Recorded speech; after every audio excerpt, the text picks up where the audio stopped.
Besides the fact that your glute development makes you look very attractive, your glutes are actually an important part of your body that connects and hold a very powerful group of muscles. Well, in today's video, we'll be talking about how to build this muscle, so stay tuned. Now, before we start talking about exercises to help you build your glutes, first we need to understand how your gluteus muscle is formed. There are three muscles found within your glutes: the gluteus maximus, the gluteus minimus, and the gluteus medius. The gluteus maximus is the largest muscle which determines the shape of your butt and is also involved in every kind of lower body power movements like your squats and athletic movements. This is why you'll never see an athlete with a flat butt. Jumping, sprinting, or standing, these activities are led by your gluteus muscle. The gluteus medius and minimus are responsible for allowing you to stabilize your hips as you walk, raise your leg to the side, hip abduction, posterior pelvic tilt, and hip extension. Now, without a waste of time, let us get into the exercises you can do in order to target and develop your glutes. The first exercise is the Romanian deadlift. The Romanian deadlift is a hip extension movement and is one of the best exercises to help you develop your posterior chain. This exercise mainly targets the glutes and your hamstrings, which are the essential hip extension movement muscles. Your glutes and hamstrings are interconnected, and this is because they are working together to extend the hips. And with higher activation onto your hamstrings, eventually your glutes will start to kick in. However, to add more emphasis on the glutes rather than the hamstrings during this exercise, you want to make sure that you are pointing your toes outward at about a 45-degree angle. This position adds more tension on the glutes as you squeeze them at the top of the movement. Next exercise, the box squats. Studies have shown that full range of motion during a squat movement is crucial for activation.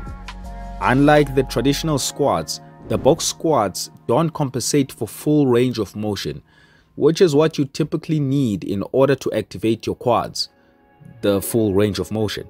However, shortened range of motion, the right kind of shortened range of motion, can be manipulated in order to make the squats more glute dominant with the help of a platform.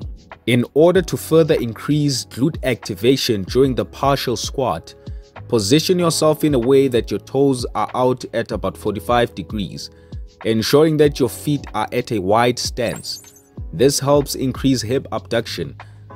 Continue to perform the partial squat while pushing your hips further back. Another great thing to note about box squats is that you can eventually use heavier weight in order to overload your glutes. These steps will help you hit the glutes more directly, and the platform acts as a guide as to when you should reverse the weight back up. Next exercise, the hip thrust. The hip thrust is the best exercise to directly target your glutes, especially because you have much more stability when performing the exercise. This allows you to further concentrate the tension onto your glutes. And on top of that, keep in mind the main function of the glutes is hip extension, and this exercise does just that. Basically, when you perform this exercise, gravity forces the weight of the bar to act against the force of the glutes, more especially at the top of the movement. This puts all the tension directly onto your glutes.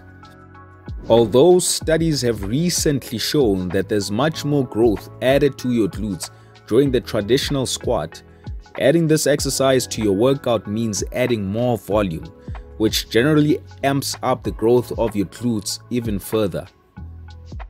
Next exercise, the Bulgarian split squat. This is another exercise that is heavy on the hamstrings and the glutes. Since this is a single leg exercise, it requires balance and stabilization of your hips.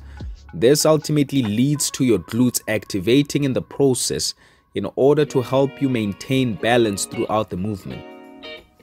Another benefit to point out is that the Bulgarian split squat helps strengthen your back squat.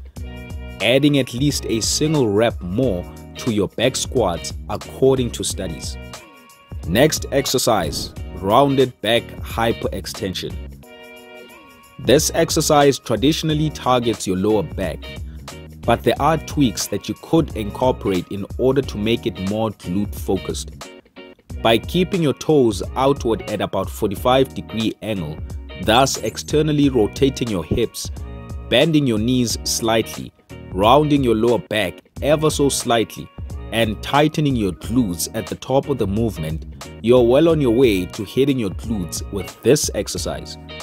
Another important tip to keep in mind is that during the exercise, we are minimizing the engagement of the spinal erectus muscles, hence the need to round your lower back, as this will put them in a fairly weakened position.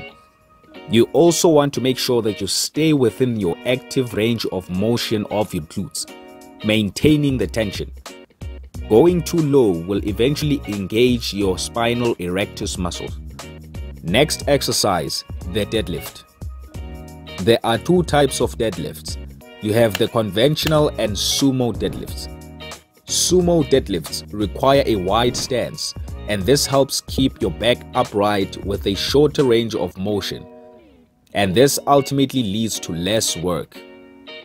With this, you are able to lift more weight since you are closer to the ground, whereas with the conventional deadlift, your stance is a bit narrower and your arms are outside your legs. This leads to you having to bend more in order to reach the weight, making it a bit harder to lift heavier weight. Although both of these tend to have the same glute activation according to S-Cumulus research, slightly tweaking your foot positioning to pointing your toes outward at about 45-degree angle can lead to higher glute activation during the lockout. Next exercise, standing cable hip abduction. This exercise focuses on the gluteus medius, provided that you keep your toes internally rotated throughout the movement. However, if you keep your toes externally rotated, you'll be targeting your gluteus maximus, as shown by studies. Basically, keeping your toes in activates your gluteus medius and toes out activates your gluteus maximus. So as you perform this exercise, focus on doing hip abduction while keeping your toes in, making sure to keep the tension on the gluteus medius throughout the movement. You can do this by making sure that you avoid relaxing your leg at the bottom of the movement, and as well as not raising it too high such that the tension is shifted from the gluteus medius. That's it, guys. All the exercises you need to build those glutes. Incorporating these exercises into your workout will not only help you escape a flat butt, but also help build your posterior chain and help improve your squat performance. Do these consistently and you will definitely see the results. Thanks for watching, and if you found this video helpful, then don't forget to like, subscribe, and turn on the notification icon to remain updated whenever we release more content such as this one. See you on the next video.